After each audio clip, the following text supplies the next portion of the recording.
Nie je to ani dodávka, ani osobné auto.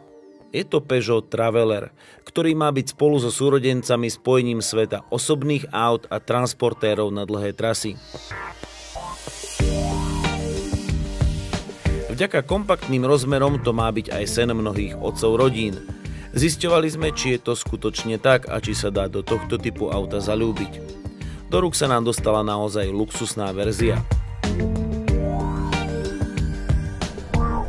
Tento test je výnimočný tým, že ho začínam v druhom rade sedadiel a nie za volantom, ale povedal som si, ak sa sem neposadím na začiatku testu, tak už potom nie.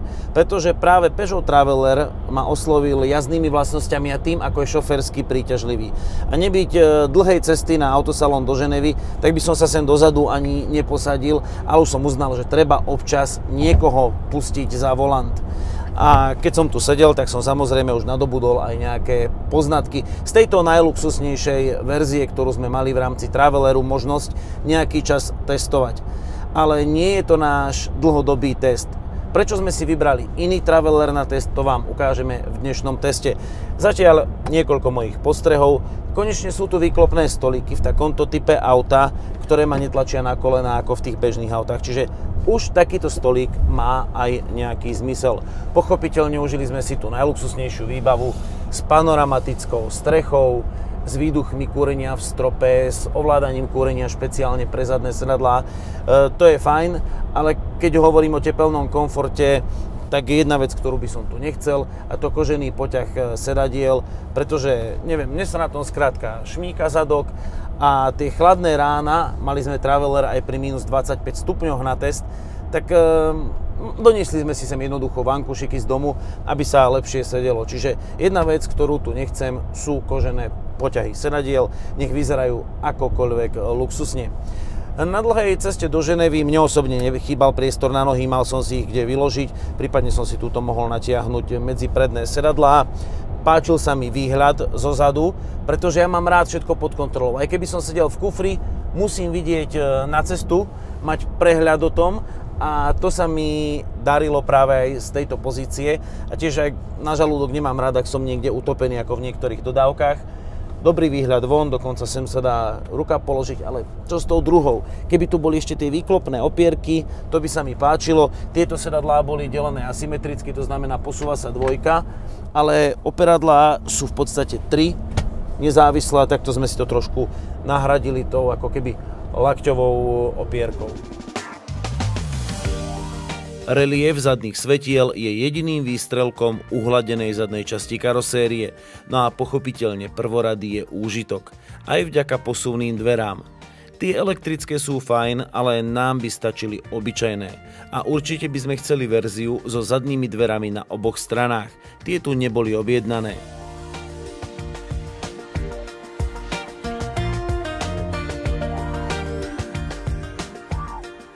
Ešte vám ukážem, ako sa sedí v treťom rade a ako sa nastupuje. Možno by som prijal, keby auto tejto kategórie malo len jedno madlo na špeciálny režim nastupovania, tak to musíte toto sklopiť, ak chcete väčší priestor na nastupovanie, podať sedadlo, ale potom to nastupovanie je absolútne hladké, bezproblémové.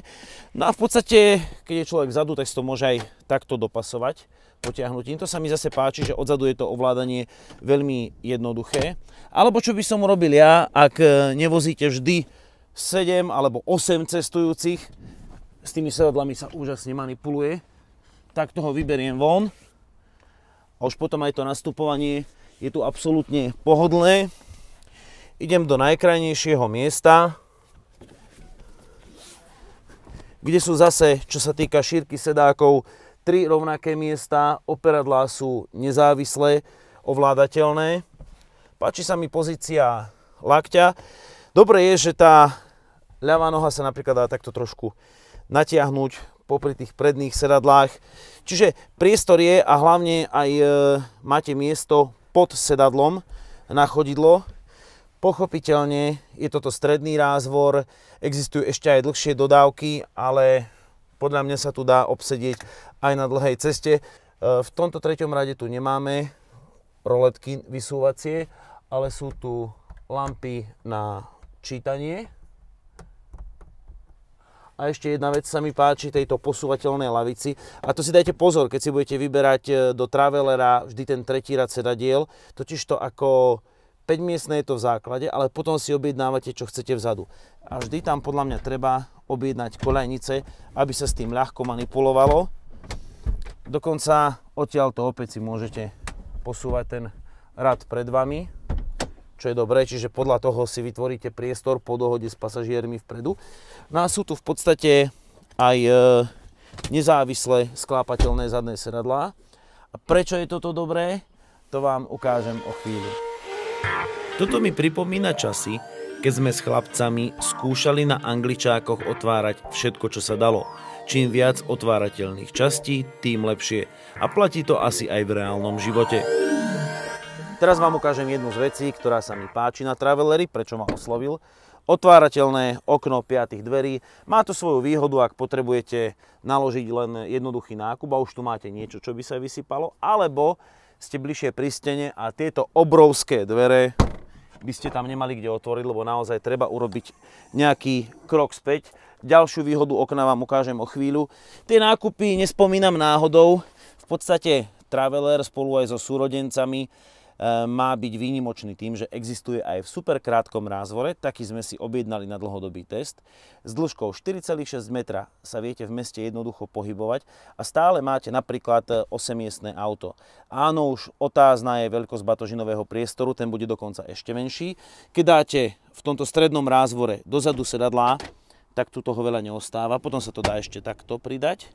Ale keďže my nejazdíme stále v 8, tak napríklad toto sedadlo si po koľajniciach môžem presunúť až dopredu.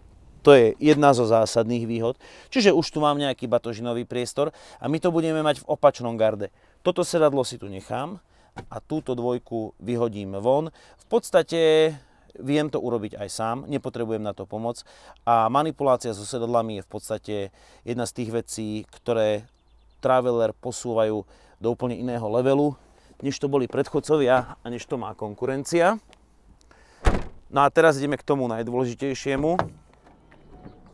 Inak posuvné bočné dvere elektricky by som nechcel, ani sme si ich neobjednali. Namiesto toho sme si dali posuvné dvere na druhej strane, za to sa pripláca.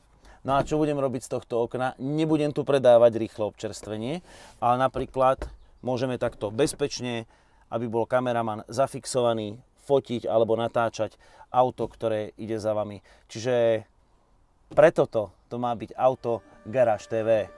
A to nie je jediný dôvod, pretože je tu aj silný motor, automatická prevodovka, nízke ťažisko a kolesá v rohoch karosérie na novej podvozkovej platforme.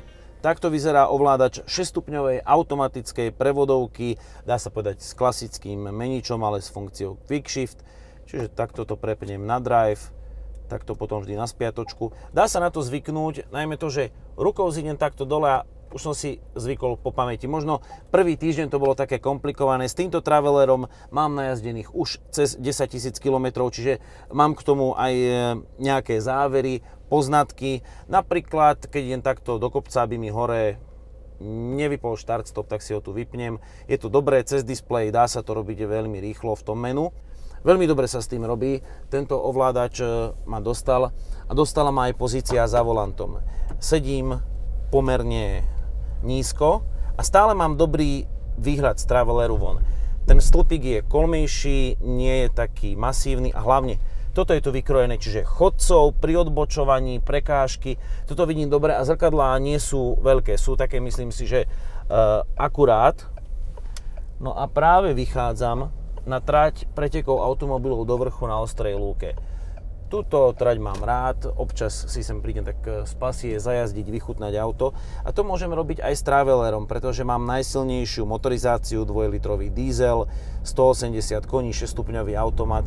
S tým automatom to takto krásne zatiahne, akurát ja by som možno už trošku skôr preradil na vyšší stupeň, lebo to má naozaj grandiózny krútiaci moment, no a už by som išiel cez povolené rýchlosti, keby to potiahnem. Čiže čo sa týka zrýchlenia a pasie za volantom, ten Traveler je super. Tu je tlačidlo, kedy si prepnem radenie na výsostne manuálne, teda napríklad tu pod volantom, aby som tomu mohol rozkazovať. napríklad pri takejto jazde do vrchu. Ale paradoxne, viete, kde skôr používam to manuálne radenie pod volantom? Na diaľnici. Lebo tam je niekedy tá šeska pre tú elektroniku taká diskutabilná, že ide stúpanie a napriek obrovskému výkonu, ktorý ten motor má, tak hodí 5 na niektorých tých takých kopcoch. A ja by som to išiel na krútiaci moment na šesku, tak vtedy tomu rozkazujem, alebo jednoducho občas sa mi chce radiť pod volantom, tie pádla stoja, to sa mi páči a je to fajn. Ale celkovo tie jazdné vlastnosti, ktoré Traveler ponúka, sú spojením osobného auta a dodávky. V podstate sa za volantom cítim ako s nejakým crossoverom a je to aj to auto, s ktorým sa viem sám voziť, že mi to neprekáža, že mám niekde služobne vyraziť a preto si zoberiem Traveler. Teraz vychádzam na tú dlhú rovinku na ostrej lúke a oprem sa o krútiaci moment. No čo sa týka jazdných vlastností, je to jedna paráda. A vypínam manuálny režim radenia, aby som ukázal, prečo sme si objednali toto auto s automatom na dlhodobý test na výrobu do garáže. Keď točíme niekedy na okruhu alebo niekde z auta do auta, potrebujeme, aby tie reakcie boli rýchle, keď potrebujem zrýchliť. To znamená, nemôže to byť to dodávkové zrýchlenie, ten slimák. Potrebujeme aspoň 180 koní, aby sme tomu autu, ktoré natáčame, konkurovali, aby bolo vidieť, že aj to auto, ktoré natáčame, nejako ide.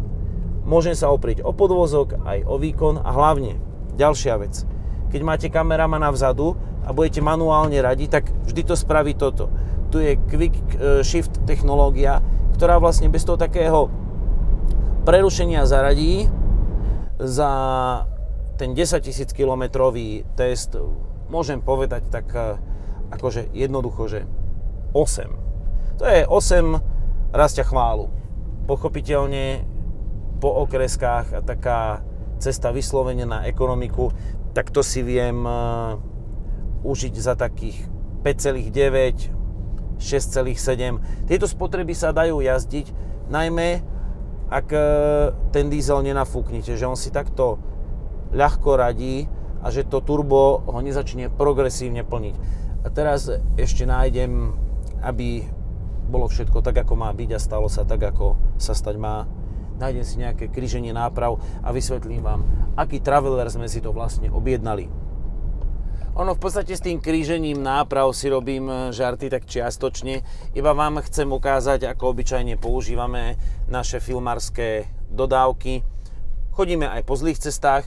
Dodávky už štandardne majú dostatočne svetlú výšku podvozka na takéto cesty. Dokonca Traveler sa dá objednať aj so zvýšenou mláky bez problémov, ale občas potrebujeme nechať tomu autu nejaký priestor, ktoré natáčame a potrebujeme výjsť na trávu. Už Traveler v zime, ako ste videli na Space Tourery, má úžasnú trakčnú kontrolu, ale my sme si ho objednali s grip kontrolom, aby sme možno mali jednoduchšie takéto tieto výjazdy. Ale pozrite, ako funguje tá trakčná kontrola. Tak to si dám, aby som vystúpil na čisté. A povieme si teda, čo sme si to objednali. Koľko zábavy s takou prednokolkou. Takže najvyšší čas povedať si, aké je naše finále, ten finálny výber.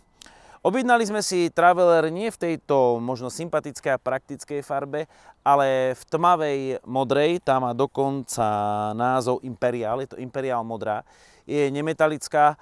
A prečo sme si ju objednali? Z jedného jediného dôvodu. Keď natáčame nejaké iné auto, to svetle by sa nám napríklad na slnku odrážalo. Čiže musíme byť čo najtmavší. Ideálna by bola čierna, ale to už zase to nie som schopný akceptovať.